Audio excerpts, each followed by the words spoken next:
Hi, welcome back to A Wine Mastery. We're about to taste an Italian wine where the grapes have been put in a crate until they've lost 30% of their volume, and this intensifies the flavours, and we're really looking forward to tasting it just in a second.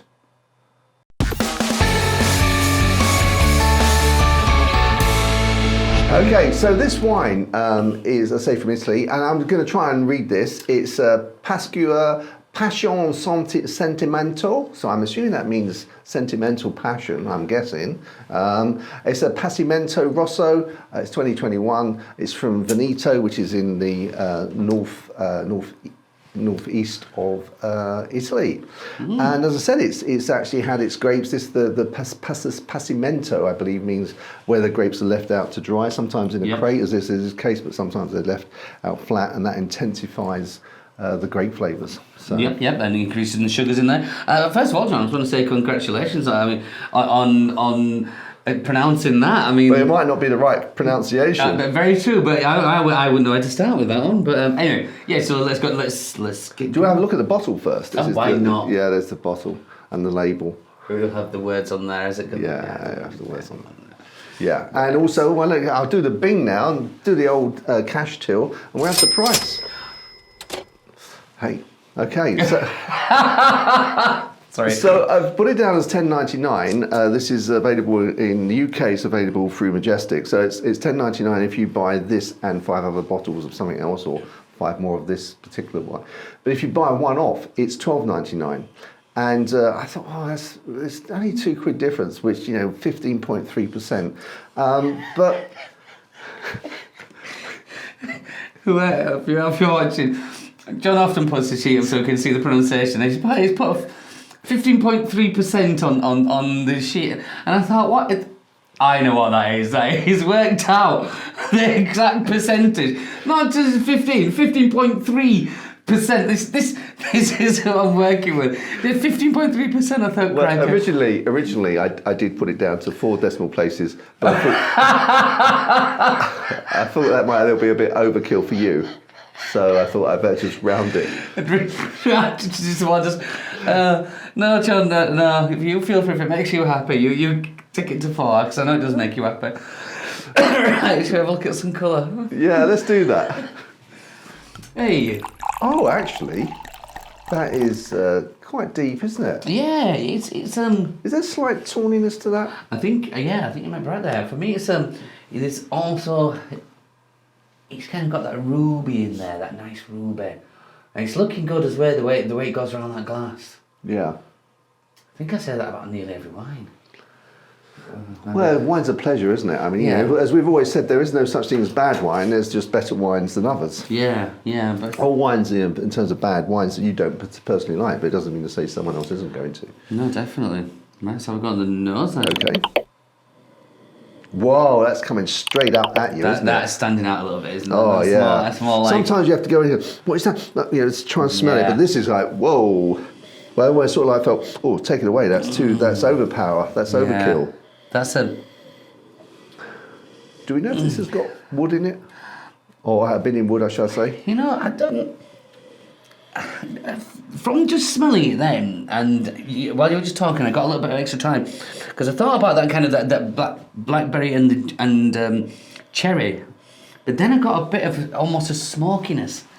I'm thinking, is that a smokiness that? But then when you said that about the oaky or woody, yeah, so could if it is in the yeah, would it be that? Would that smokiness?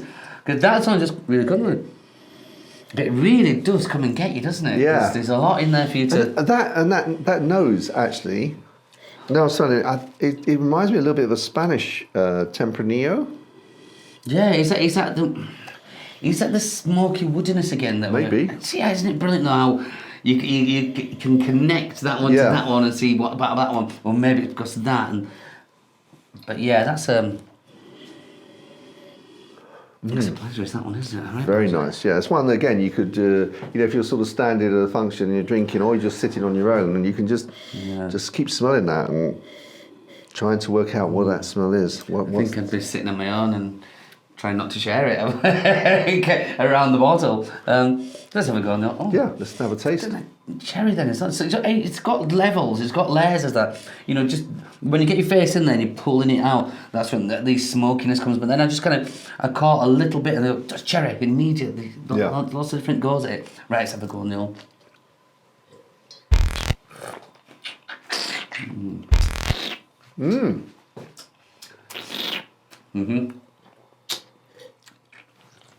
So I was getting a lot of fruit to begin with. Initially, as I took that into my mouth, then the tannins came in and I thought, oh, and they seemed to crease, but then they sort of levelled off, and they were like they were threatening to get stronger. Threatening to get stronger. You're going to spoil it, you're going to spoil it. But they didn't. They just sort of held their position there. So I initially got the fruit, then it was almost a sweetness that came through, but then led straight on to, like I said, the tannins. The tannins almost then stepped up and said, that's enough, here I am now. But then, like you say, they didn't quite get to the point where they were going to do anything. There was like you said, it was a threat. But there's a definite sweetness, no, I don't know if it's a sweetness or what we describe as a juiciness. But again, what I got on the nose, I'm getting through on the palate, and that is, it's good for me. You know where you stand with that. And I've stopped drinking it now because I'm just trying to see how long the length is. And it seems to be going on for quite a while. It's not. For me, the interesting bit stops after the tannins have stood down. You know, the fruit was in there, then what I call sweetness, but more akin to a juiciness, then the tannins. All happen in fairly quick succession. And then the tannins, and then just slowly, relieving them. They're moving back from it all. But I would say it's got a great length, but it's not shoddy either. No, it's a good length. I mean, I'd say I've stopped drinking. It's still there. In actual fact, I think it's gone, and it seemed to come back. The taste seemed to come back. Okay. So yeah, no, I think it's a reasonable length. It's again, we're talking $10.99 here. It's at 15.3% though. Well, 15.3% reduction. You have to buy 6 for that. So if you consider the cash you're putting into that, and because obviously there's also the. I appreciate it fully. I know. I'm not all as an all rounder. $10.99 for me is not a bad price for that. What about $12.99? Oh, not 15.99. $12.99.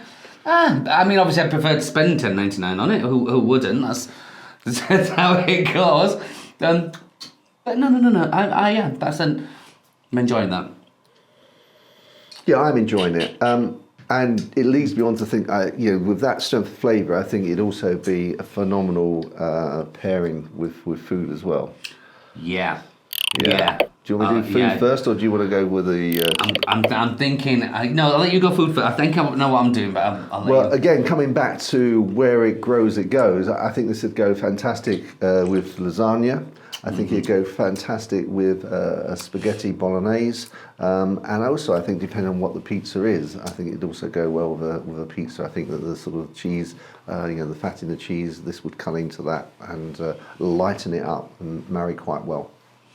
I don't disagree with any of that, John. I say this to you every time, but whenever you're describing these things, I don't know it's how you describe it when you're saying the fat and when you describe it, I'm thinking, I almost go into a little trance. I'm going, yeah, I'd like that as well.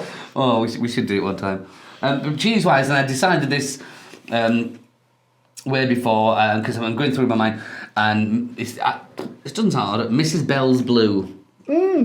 Yeah. From Thirsk. Yes, that's the one. Yeah. So Shepherd's Purse. That's the one. Yeah. Yeah. Yeah. Well, the lady started it, and then she got in trouble with the EU at the time because she tried to have feta, Yorkshire feta. They didn't like it, so she had to call it something else. That's completely right. It correct. Yes, Judy Bell, unfortunately, is no longer with us. Judy Bell, I believe Katie, her daughter, is now. Both daughters. She's got 2 daughters. I think both are involved. Oh, okay. Yeah. What's the daughters? Katie's I don't Lavender. know. I don't know. Oh, we'll have to find that out. But they produce a number of fantastic cheeses, and just thinking in that range, for me, the Mrs. Bell's Blue, which is a used milk blue, which just for me it has a bit more power. You've got the Yorkshire Blue and the Harrogate Blue, which both delicious cheeses and all right. But the Mrs. Bell's Blue, with it being a used milk, there's a certain kind of weightiness again to the cheese, to the fattiness. Again, that's like what we're looking for, the fattiness there. I think would work beautifully with that. And if someone is outside the UK and might not be able to get a cheese from Thirsk, would you something that's more international? Let me just think then. So you were looking again for a similar kind of fatty. Will I stay away from a used milk now? Let's have a little think. Yeah, no, that's. I was going to say Baron Bigod straight away, which is another English. No, well, Brie de Meaux. You can't go wrong with Brie de Meaux. Very similar to the Baron Bigod. I know it's completely different than Mr. Bell's Blue, but again, I'm looking at the fattiness in there, and I think you'd work with that. What about creme de lise? Delise de Creme, yeah. Oh, him as well. Oh, there is that one. I like Delise de Bourgogne, which again are very, very similar cheeses. Again, you're just looking. You're looking for a weightiness, because I think this has a nice weightiness, so yeah, I'd go with that. I had some of that for the first time at Christmas. Absolutely delicious. Delise de Creme? Yeah. How? I mean, how was it the first time you've ever had it? Because you've never bought me any before when I ordered my weekly order, but your young man in the shop did. I mean, obviously he knew what he was talking about. Oh, young Hillary, yeah, he did. He was, yeah, it was good. You got Delise de Creme and Delise de Bourgogne. They are just like super creamy. It's almost like a solid block of cream. I was having it, but this is how decadent it was, over the December time. We were just having that on mince pies. Just a chunk of that on a mince pie instead of just like cream or just going for it. But at Christmas, we're so busy in the shop, you just get what you can at the time. So it's anything to. There's some mince pies open there. There's a bit of Delise de Creme. What's going to happen? Boom, boom. Yeah, delicious. Wow. Excellent. And now people are wondering what mince pies are, but that's a whole different story if you're outside the UK. We'll do a tasting. Yeah, we'll do a tasting. Okay, so we're going to move on to score. Yes. Okay, so it is $10.99. I'm going to score on $10.99 rather than $12.99. I think we should, John. That 15.3% means quite a lot. I'm not sure if actually I have to say that this one was I bought this one by mistake because one of our viewers, Sol Vinham, actually recommended a Passimento, and when I went in, I thought this was the one, but it was another one that he recommended. You didn't actually recommend this one, but you led us to try it at Sol Vinham. So thank you. It's all about trying different things, John. It is. Right, so again, look at the price, $10.99, nice price on that one. Flavour-wise, I've quite enjoyed that. I've quite enjoyed the picking of different bits out in there, trying to pick out the not faults as such, but seeing where the weaknesses are and where the strengths are. And I think that's held up, so I'm going to give it a quite healthy. There we go. Okay, I'm going to go 83. Ooh, very close, John. We're at 82 this time. Okay, That's so not very close, yeah. Yeah, but I think it definitely has qualities there. It's not the best wine. Well, obviously it's not the best wine I've ever tasted. There are bits in there that made us go ooh, and then bits that kind of we pulled back on. So I think that's a very fair. Yeah, and the thing is that it actually may be the best wine because it meets your palate requirements. It may be the best wine you've ever tasted. Yeah. So if you do try this, please let us put in the comments below what you scored it. It'd be interesting to see that. Mm-hmm. And so until the next time when we'll be trying yet another wine and hopefully enjoying it. Oh yes. Absolutely. Chin chin. Chin chin.